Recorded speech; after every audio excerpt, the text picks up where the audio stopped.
25ခရစ်နှစ်2026ခုနှစ်ဧပြီလ20ရက်တနင်္လာနေ့ဘယ်ဗုဒ္ဓဒေသကြီးညောင်လေးပင်ခရိုင်ညောင်လေးပင်မြို့နယ်ရတနာမြို့သည်စဝေးတော်ရညဝိုင်းကျောင်းသား၌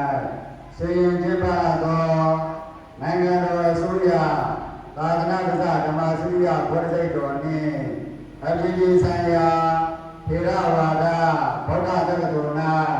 ဒီပလိုမာဗုဒ္ဓဓမ္မဘွဲ့တော်ကိုအောင်မြင်ရရှိတော်မူသောအရှင်ပညာဝန္ဒနှင့်စာအောင်သံဃာတော်များအားဂုဏ်ပြုပူဇော်ပွဲမင်္ဂလာအခမ်းအနားစီစဉ်များကိုဘုရားကြီးတော်ကကြိုတင်၍လျှောက်ထားပါမယ်ဗျာစေစဉ်တေယမောဒကတော်ရင်ရွှေဆိုဘုရားတော်၍အခမ်းအနားကိုဖွင့်ရပါဗျာအစေစဉ်တေယရတနာမြို့မဟာကန္ဓဝါစကပန္တိတာဓမ္မယုံကျောင်းဆရာတော်ကြီးက၅ပါးသီလကျင့်ကြရပါဗျာစေစဉ်တော်ရဆရာတော်သံဃာတော်ရှင်သူများများကသမန္တာမအစ၍အာရကံကဏ္ဍတုအတိနှင့်မေတ္တာတော်ဝတ္တတော်ဘုဇင်္ဂတော်ဘုရားတော်တော်တရားတော်တော်သံဃာတော်တော်နှင့်သံဃာတော်တော်တို့နှင့်တကွရန်တော်နိမိတ်တံသုံးကာတာတို့ကိုချင်းချင်းရပါဗျာ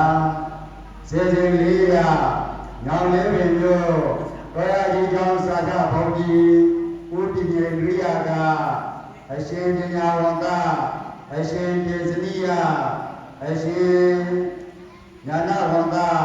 အရှင်ညာနာဝရတို့၏ထေရပတိအခြင်းကိုဖတ်ကြားပူဇော်ရပါဗျာစေစဉ်9ရအောင်ဓမ္မများကိုဆက်ကပူဇော်ရပါဗျာစေစဉ်6ရဆရာတော်သံဃာတော်ရှင်သူများခေတ္တတရေတော်ရာစံကြောင်းတော်သို့ပြန်လည်ကြွရောက်၍တရင်တော်တော်မူကြရပါဗျာစေစဉ်9ရညောင်လေးပင်မြို့အကမဟာကန္ဓဝါစကပန္တိတာတော်အကြီးကျောင်းဆရာတော်ကြီးကအနုမောဒနာရည်စက်ချတရားချင်းချင်းရပါဗျာစေစဉ်8ရဗုဒ္ဓသာသနာစိရံတရတုကောင်းကျင်ရွတ်ဆိုစုပေါင်း၍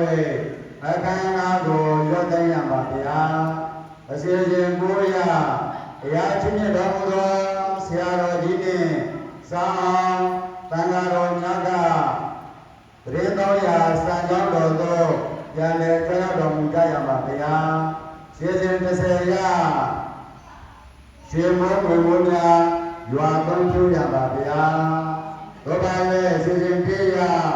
ကြွရောက်တော်မူကြတော်သောဆရာတော်သံဃာတော်ရှင်တို့များများနှင့်ပေတ္တဘောလုံးက